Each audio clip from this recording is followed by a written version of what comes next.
I'd like to talk about the elephant in the room when it comes to product pages, which is the price. And if the price is the elephant in the room, then helping people overcome the challenge of paying for that price is a huge challenge. And I think this is something we need to spend a lot of time thinking about addressing from different perspectives. But it's something that is really, really, really fundamentally important. And retailers know this because if you go to most retailers, they have promos going. So they'll say, 20% off, 15% off for winter sale, all of these kind of promos related to price. And the whole idea is to, because the issue is that this price is a very interesting concept. Lorenzo, if you're buying a fridge today, what's the right price for a fridge? You know, Actually, I have no idea. I've never bought a fridge in my life. that's right. And you pick any category, headphones, what's the right price for? The only way humans can actually know what the right price is when they compare relative to other products, right?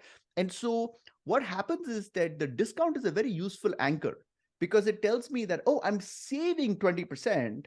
And it's shifting the focus away from the fact that this product was costing $250, and it focuses to the fact that I'm saving 20. My brain can process 20% is a positive, and so that increases the likelihood of me converting. This is the reason why discounts are so effective. The problem with discount is that you're you're um, you're training people to respond to discounts, and so I think that giving context around the price is super important, and that's why you and I think a lot about price justification. And I feel like a lot of times I've actually had conversations with clients where clients say, I don't want to draw too much emphasis on the price because people might say, oh, it's actually really expensive. And my response to that is that you don't have to draw emphasis on the price. They're going to look at the price. Trust me, they will not see anything else but the price. So I think it's better to get in front of that and talk about it openly.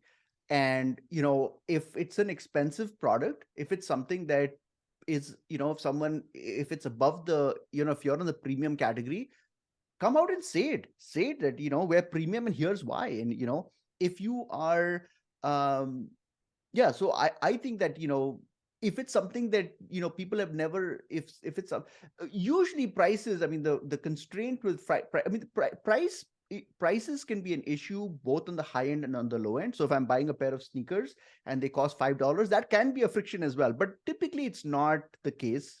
Mostly it's on the high end of the equation. And a lot of times clients will say something like, this is also a very interesting point. Let's say I'm selling a cell phone case and it costs $12. People will say sometimes, like, that's not an expensive purchase. Dude, for anyone who's buying it, every purchase is an expensive purchase. Um, and so justification of price is always needed. I think the challenge or the opportunity is that how do we do price justification? How do we design the page in a way where everyone doesn't have to consume the price justification content because it might not be relevant to them, but Yeah. for people that are having anxiety around prices, they should be the ones who we need to address. And so the technique that I always use, and you and I have talked about this a lot, is that when I think about, like, where does the anxiety of price exist on the product page, it's always around where the price is mentioned. So in the area where you're mentioning the price of Yep. like $27, if there is white space around it, I would place a call to action somewhere there. We've tested lots of variations of this. We've tested, if it's a very expensive product, we even sometimes say that, why does it cost so much? It depends on what the brand is. Sometimes clients feel like that's not the brand language they want to go with. That's fine. So one option is to say, why does it cost so much?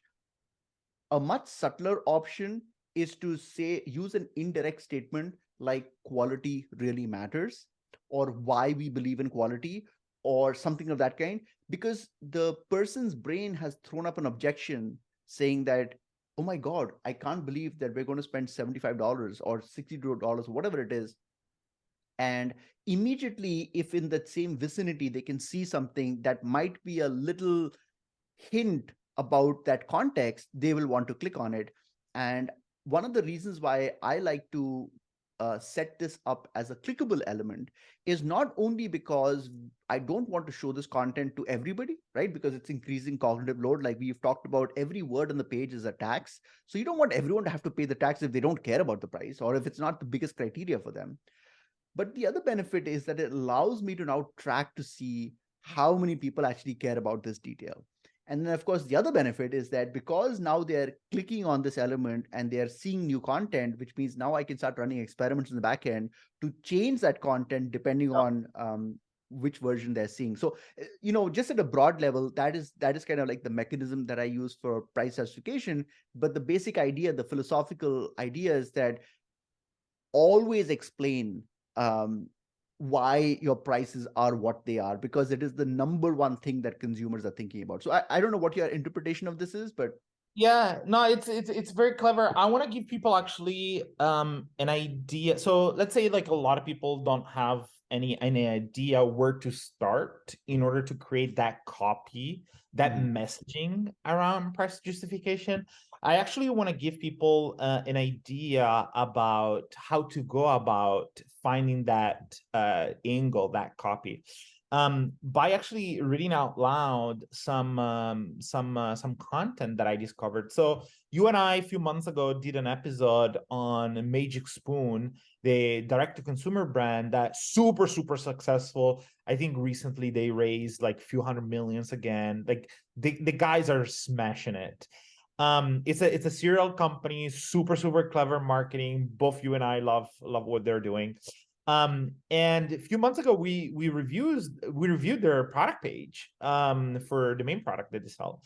And in that episode, as always, I take care of the reviews mining, meaning that I go through a bunch of reviews that they have and then try to understand why people bought, why people didn't buy the product, and so on. And reading through the reviews, I actually came across some very interesting voice of the customer that could definitely be a great kind of like an inspiration for price justification copy. I'm gonna read it loud. I'm gonna read it out loud to you. So the first one says, they're a little more expensive than regular cereal, but for the advantage of not putting more unneeded sugar into my blood, into my body, it's well worth the price, right? Again, this is like a customer that is telling us what kind of angle we can use in order to justify the price, right? I'm gonna read you another one that I thought it was very interesting that says, if you do the math, which I thought it was like, okay, like now they're becoming logical here. If you do the math, the price isn't that bad. Okay. How much does a protein bar cost at the gas station? $3-4. And half the time they don't even taste good.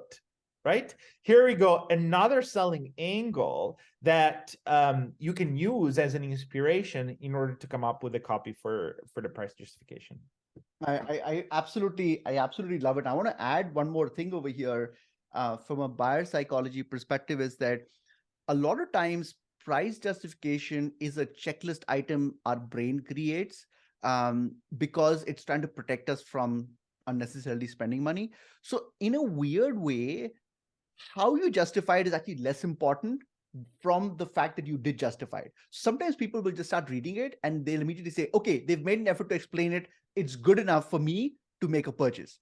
The reason why people don't buy is because they're like, okay, they're not talking about the price at all.